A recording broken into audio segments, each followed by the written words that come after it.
Hello दोस्तों, आप सभी का स्वागत है हमारे चैनल ईशान वर्ल्ड में।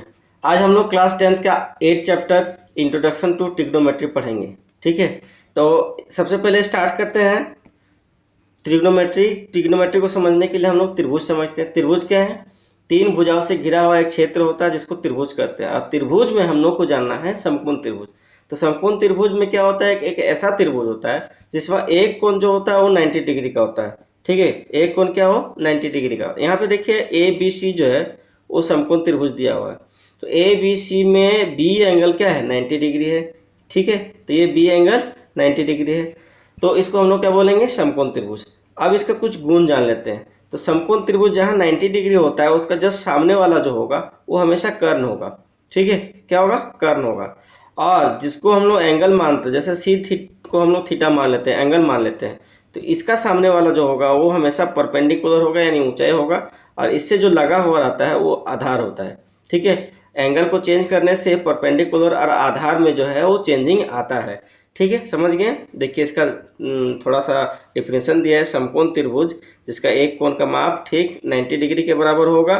ठीक है, और उसमें एक परपेंडिकुलर होगा, एक बेस होगा और एक हाइपोटेन्यूस होगा। ठीक है, इसके कुछ पाइथागोरस थ्योरम हम लोग क्लास 10th का ही छठा चैप्टर में हम लोग पाइथागोरस थ्योरम पढ़ेंगे।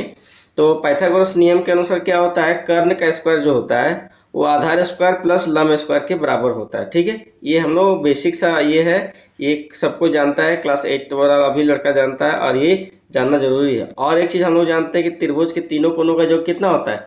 180 डिग्री होता है। तो एक अगर 90 डिग्री हो गया तो बाकी दो जो होगा वो कितना होगा? दोनों का योग कितना होना चाहिए? 90 होगा, तब जाके 180 होगा। ठीक है, समझ में आ गया?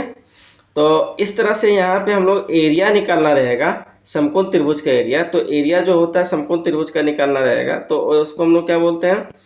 एरिया कैसे निकालते हैं? एरिया निकालते हैं 1/2, है ना, बेस इंटू हाइट, या फिर हाइट इंटू बेस, कोई दिक्कत ये है उसका। तो यहाँ पे देखिए एरिया दिया हुआ है ना, 1/2 आधार गुना ऊंचाई। ठीक है, ये है इसका एरिया निकालने का फॉर्मूला। ठीक है, तो आगे हम लोग बढ़ते हैं। यहाँ पे देखिए कर्ण निकालना रहता है, कभी कभी कर्ण निकालना रह गया। ये तो कर्ण निकालना तो सबसे लंबी भुजा है। तो ठीक है, इसका स्क्वायर, लंब का स्क्वायर और आधार का स्क्वायर का अंडर रूट निकाल देते हैं। तो ये यहीं से पाइथागोरस थ्योरम से ये निकला हुआ है। ठीक है, तो ये हो गया। और परिमाप जो होता है तीनों भुजा का योग होगा। तो तीनों देखिए आधार लंब प्लस कर्ण तीनों का योग कर दिया तो उसको परिमाप, ठीक है, परिमाप बोलते हैं, पेरीमीटर। ठीक है, कोई दिक्कत? आगे हम लोग बढ़ते हैं। ठीक है, इसमें इस चैप्टर को थोड़ा समझने के लिए बेसिक बेसिक कुछ एग्जांपल्स और कुछ हम लोग क्या करना, फॉर्मूला पढ़ना पड़ेगा। ठीक है, देखिए यहाँ एक त्रिभुज लिया गया है, क्या? एक बी ए बी सी लिया है जिसमें बी कोण क्या है? 90 डिग्री का है। यहाँ एंगल देखिए ए को माना गया। ठीक है, ये एंगल किसको माना गया है? ए को माना गया है। तो उसी के अकॉर्डिंग हम लोग क्या करते हैं? बेस और परपेंडिकुलर को तय करते हैं। तो देखिए ए जो है इसका सामने वाला कोण क्या होगा? ए का सामने वाला कोण क्या होगा? परपेंडिकुलर होगा, यानी बीसी क्या है? परपेंडिकुलर है। ठीक है, और इससे जो सटा हुआ है, सटा ए बी, ये क्या है? आधार है, यानी बेस है। और 90 डिग्री के सामने वाला कोण क्या होगा? वो कर्ण होगा, यानी हाइपोटेन्यूस होगा। ठीक है, समझ में आ गया? तो इसी के अकॉर्डिंग हम लोग क्या करते हैं? आगे हम लोग फॉर्मूला को समझते हैं। ठीक है, तो देखिए यहाँ formula sine theta, cos theta, tan theta, cosec theta और सेक थीटा और कॉट थीटा, ये क्षेत्र जो है इसको हम लोग क्या करना होगा? पढ़ना ही पड़ेगा। ये फॉर्मूला को हम लोग याद कर लेंगे। इससे याद करने से क्या होगा? आसानी से सारा क्वेश्चन को सॉल्व कर लेंगे। तो देखिए साइन थीटा जो होता है, साइन थीटा का फॉर्मूला क्या होता है कि सामने वाला भुजा और कर्ण। तो सामने वाला भुजा क्या है? इसका सामने वाला भुजा क्या है? सामने वाला भुजा यहाँ पे बीसी है, तो ये बीसी हो गया। और कर्ण जो है सबसे लंबी भुजा, कर्ण क्या है? एसी है, तो यहाँ एसी हो गया।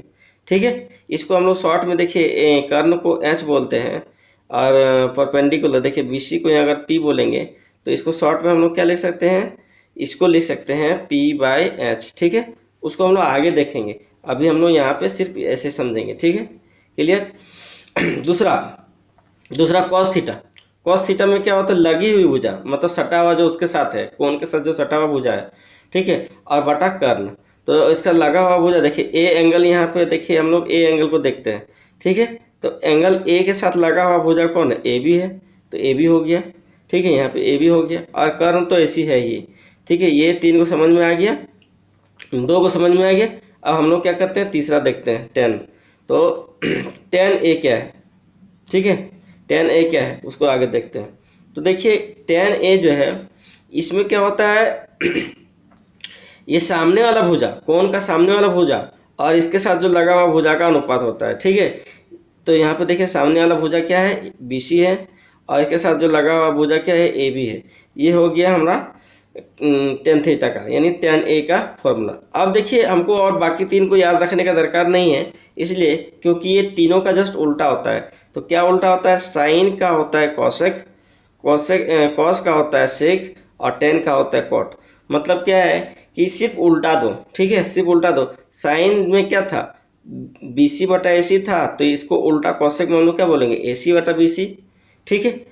देखिए कॉस का उल्टा हो गया सेक, सेक में देखिए कॉस में क्या था, ए बी बटा ए सी, तो उसका उल्टा कर देते हैं ए सी बटा ए बी, ठीक है।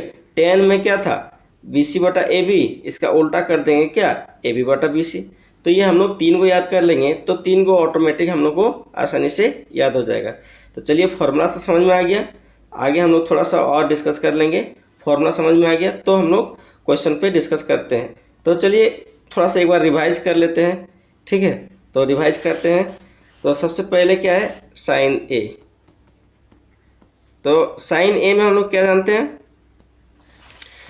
साइन ए में सामने वाली भुजा, सामने वाला भुजा को हम लोग परपेंडिकुलर बोलते हैं और कर्ण होता है एच, ठीक है। तो अगर ट्रायंगल ये है, यहाँ पे ए था, अगर यहाँ बी है और यहाँ सी है, इसको अगर एंगल लिए हैं तो सामने वाला भुजा हो गया क्या, बी सी, और कर्ण हो गया ए सी। ये साइन थीटा हो गया, क्लियर, समझ गए। चलिए अब कॉस थीटा को समझते हैं। कॉस थीटा में क्या है, cos theta sorry cos A लेते हैं, वही ट्रायंगल लेते हैं same to same, A B और सी, ये 90 डिग्री और ये थीटा, ठीक है। तो इसके अकॉर्डिंग कॉस में क्या होता है, लगी हुई भुजा, लगी हुई भुजा कौन है, ए बी है, और कर्ण क्या है, ए सी है, ठीक है, समझ में आ गया। आगे हम लोग टेन को पढ़ते हैं। टेन ए में क्या होता है, सामने वाला भुजा और लगी हुई भुजा का, तो सामने वाला भुजा क्या है, बी सी है, और लगी हुई भुजा क्या है, ए बी है। ये हो गया तीन को, और बाकी तीन को क्या करेंगे, उसका जस्ट अपोजिट कर देंगे और याद करने का दरकार नहीं है। चलिए हम लोग